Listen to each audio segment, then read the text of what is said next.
Assalamualaikum warahmatullahi wabarakatuh.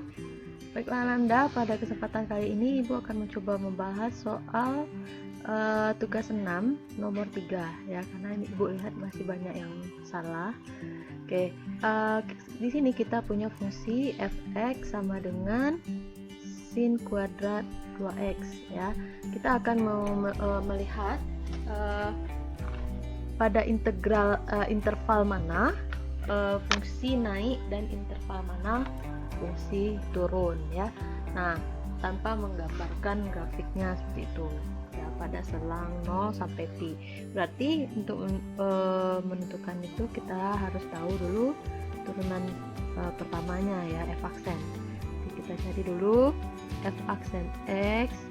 Nah, sin pangkat 2 gitu ya, ini kuadrat berarti pangkatnya turun ke depan, pangkatnya dikurangi 1 berarti jadi sin 2x.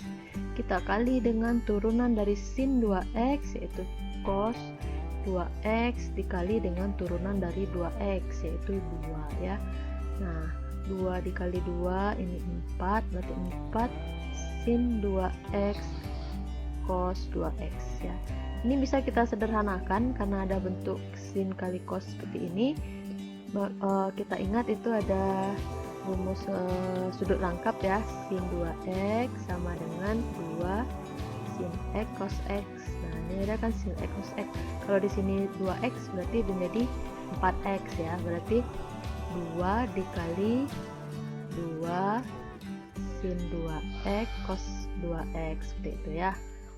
Nah, ini nilainya sin 4x, berarti ini 2 sin 4x. Ini dapat turunannya. Nah, untuk keadaan stasioner itu kita ingat f aksen x itu harus sama dengan 0. Berarti 2 sin 4x itu sama dengan 0. Artinya sin 4x sama dengan 0. Sin 4x sama dengan sin 0 ya, 0. Nah, kita ingat untuk sin ini ada dua penyelesaiannya ya. Kalau sin ada alfa tambah k kali 360, yang satu lagi 180 kurang alfa ditambah k kali 360 ya. Jadi kita cari satu persatu. Yang pertama kita cari dulu yang alfa ya, berarti sin 4x sama dengan sin 0. Berarti 4x sama dengan 0 ditambah k kali 360 ya. Kita bagi 4 berarti x sama dengan 0 ditambah k kali 90. Berarti untuk k sama dengan 0 kita dapat x sama dengan 0, k sama dengan 1,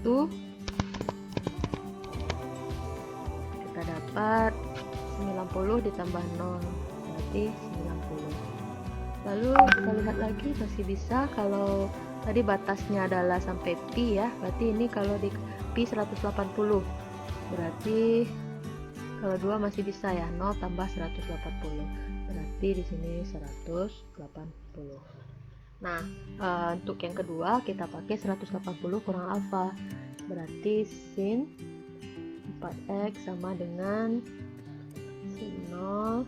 Di sini 4x sama dengan 180 kurang 0 ditambah k kali 360. 180 kurang 0 ini kan 180 ya, berarti kita bagi 4 semua berarti 45 ditambah k kali ini 90. Berarti untuk k sama dengan 0 kita dapat x 45, k sama dengan 1 berarti 95 ditambah 190 ya, berarti 135. Oke, untuk k sama dengan 2 itu udah lewat dari pi ya, berarti tidak kita bahas. Kita bahasnya cuma dari selang 0 sampai pi tadi. Maka kita di sini punya ini ya, xx pada titik stasioner. Kita gambarkan pada garis bilangan agar lebih jelasnya gitu ya. Jadi kita buat garis bilangan untuk fungsi f aksen ya. Berarti di sini f aksen x dari 0 berarti sampai pi 180 ya. Berarti di sini 90, 45 dan sini 135. Nah, untuk menguji positif negatif ini kan kalau f aksen besar dari 0 berarti dia positif gitu ya. Berarti dia naik. Nah, kita uji saja salah satu karena di sini fungsinya sin ya. Nah, dia pasti akan bergelombang seperti itu ya. Nah, kita uji aja di sini nih, misalkan antara 0 sampai 45 kita ambil aja sudutnya, misalkan sudut 30. Misal ambil x nya sama dengan 30 derajat misalnya ya, berarti f aksen x itu sama dengan apa tadi kan, 2 sin 4x 2 sin 4x berarti sama dengan 2 dikali sin 4 dikali 30, berarti sin 120 ya. Sin 120 berarti ini di kuadran kedua sin bernilai positif kali positif berarti positif ya. Berarti di sini positif ya. Kita tahu sin 120 ini kan setengah akar 3, berarti ini akar 3 ya, positif ya. Berarti di selang yang pertama ini positif. Nah, kita akan yakin aja nanti pasti yang di sebelah sini juga dia akan negatif, akan berselang seperti ya. Jadi sini positif, sini negatif, sini positif, sini negatif. Nah, dari sini kita udah bisa simpulkan di mana dia terdapat selang naik dan di mana dia terdapat selang turun ya, fungsi naik dan fungsi turun. Berarti fungsi naik, nah kita ambil yang positif, selang yang atau interval yang positif. Ini adalah x dimana 0 kurang dari x sama 45 tambah satu lagi ini yang positif ya, 90 x 135. Sedangkan fungsi turun itu x dimana nih dari 45 sampai 90 gabung 135 sampai 180 atau pi ya. Oke, nah ini dia fungsi naik dan fungsi turun ya. Jadi pastikan ini di mengerjakan yang ini Anda ingat untuk sin apa, untuk cos apa dan seterusnya. Oke, lanjut ke soal ketiga. Di sini kita mau menentukan interval fungsi naik dan fungsi turun dari gx, di mana gx adalah sama dengan sin x kurang pi per 6. Berarti yang pertama tetap kita tentukan dulu turunan pertama dari gx ya. Berarti gx x sama dengan turunan dari sin itu adalah cos x kurang pi per 6 ya. Nah, ini kan turunannya juga 1, berarti dikali 1 gx sama dengan cos x kurang pi per 6. Maka untuk keadaan stasioner berarti kita tahu itu adalah g aksen x itu harus sama dengan 0, berarti cos x kurang pi per 6 itu harus sama dengan 0. Nah di sini yang sering keliru juga ya, karena di sini cos, berarti Anda harus tulis di sebelah sini nilai cos berapa yang nilainya 0, bukan cos 0 ya. Kalau cos 0 nilainya 1, berarti di sini harus cos yang nilainya 0 itu cos pi per 2 ya, atau cos 90. Nah, kita ketemu sama persamaan trigonometri yang ada cos. Kita ingat ya, kalau untuk cos itu ada 2 penyelesaian ya. Kalau kita ingat, kalau sin kita ingat itu semua ya. Kalau sin kan ada alfa ditambah k dikali 2pi, yang satunya lagi pi dikurang alfa ditambah k kali 2pi. Sedangkan kalau cos itu ada alfa ditambah k kali 2pi, yang satunya lagi min alfa ditambah k kali 2pi ya. Sedangkan kalau untuk tangen itu cuma 1, yaitu alfa ditambah K kali Pi ya. Jadi ini periodenya kalau untuk tangen adalah Pi.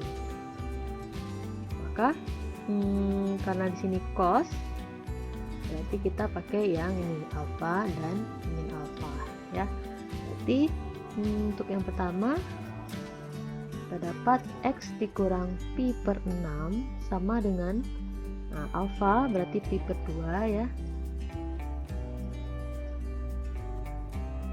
Pi per 2 ditambah K dikali 2Pi atau 360 ya. Berarti X sama dengan Pi per 2 ditambah Pi per 6 ditambah K dikali 2Pi ya. Pi per 2 itu kan 3 per 6 Pi ya, 3 per 6 ditambah 1 per 6 itu 4 per 6 Pi atau 2 per 3 Pi ya, ditambah K dikali 2Pi. Kita tentukan nilai-nilai X yang memungkinkan dalam selang antara 0 sampai 2Pi ya. Jadi nilai-nilai X yang mungkin apa aja? Kita lihat untuk selang 0 sampai 2Pi. Kita coba dulu untuk K sama dengan 0. Berarti X sama dengan 2 per 3 Pi, kita tambah 0 ya, berarti 2 per 3 Pi. Berarti masuk ke dalam selang, berarti oke. Lanjut, kalau K nya 1 berarti kan ini 2Pi ditambah lagi, berarti kan udah lewat dari selang kita tadi cuma sampai 2Pi, sedangkan ini lewat dari 2Pi, berarti untuk K sama dengan 1 gak kita pakai ya, ini hapus. Oke. Nah kita cari yang satu lagi, karena kita tadi cos, yang satunya lagi berarti min alfa ya, min alfa berarti X dikurang Pi per 6 sama dengan min Pi per 2. Nah ini dia, kalau tadi kan alfa nya itu Pi per 2, yang sekarang min Pi per 2 ditambah K dikali 2Pi. Kita sederhanakan, berarti X sama dengan pindah ke ruas kanan berarti menjadi positif ya, Pi per 6 dikurang Pi per 2 ditambah K kali 2Pi.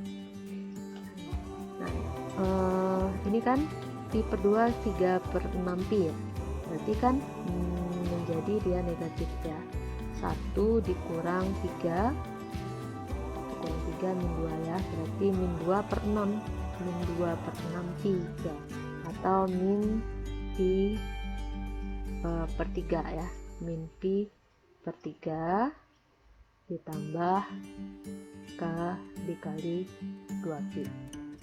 Nah maka kita pilih K nya yang masuk ke rentang selang 0 sampai 2Pi ya.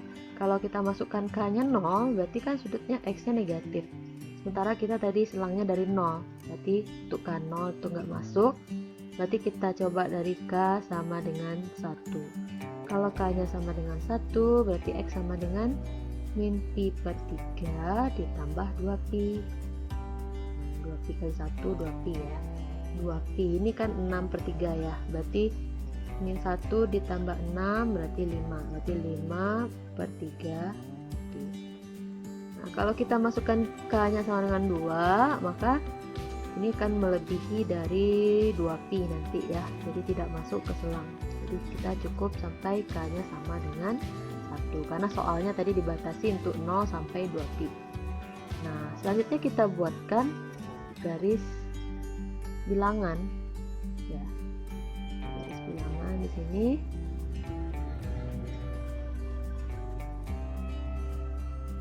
Kita masukkan ke selang kita tadi, kita punya selang dari 0 sampai 2Pi, berarti ini 0, ini 2Pi. Lalu kita punya 2 per 3Pi, 3Pi, berarti sekitar di sini 2 per 3Pi, dan kita punya 5 per 3Pi, mungkin sekitar 5 per 3Pi. Nah, kita akan tentukan nilai positif atau negatif pada setiap selang ini untuk f aksen X ya, f aksen X. ya, turunan pertama. Nah, tadi kita kan punya turunannya tadi adalah G ya, G aksen sama dengan cos X dikurang pi per 6. Jadi di sini tulis ya, G aksen X sama dengan cos X kurang pi per 6. Kita ambil saja salah satu, karena cos itu pasti nanti selang-seling ya, cos dan sin itu akan selang-seling. Berarti kita ambil saja nilainya untuk salah satu selang, misalkan yang diantara 0 sampai 2/3 pi ya. Misalkan kita ambil sudut pi per 6 misalnya ya, pi per 6 atau sudut 30. Jadi masukkan ke sini cos dari 30 dikurang 30 ya, pi per 6 kurang pi per 6 sama dengan 0. Cos 0 adalah 1 itu positif ya, berarti untuk selang yang ini positif ya, positif. Artinya di sini negatif, di sini positif. Artinya kalau positif ini arti G aksen X itu besar dari 0 atau fungsi naik. Sedangkan untuk yang negatif ini artinya G aksen X kecil dari 0 atau fungsi turun ya. Maka kita bisa menyimpulkan di sini fungsi naik pada interval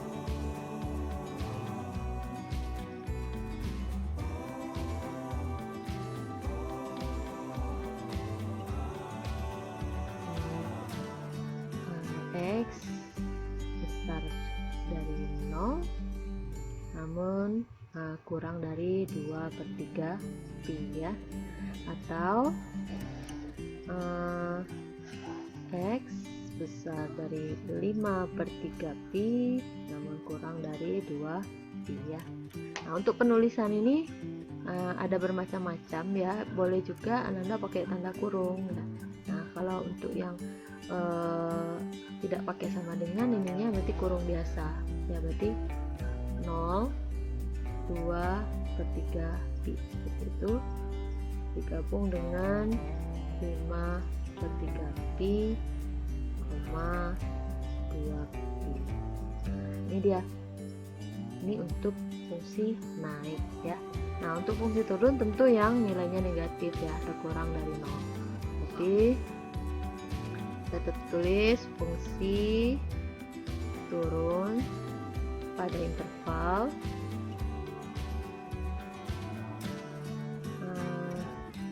X lebih dari 2/3 pi namun kurang dari 5/3 pi ya, atau boleh juga ditulis 2/3 pi, 5/3 pi. Oke.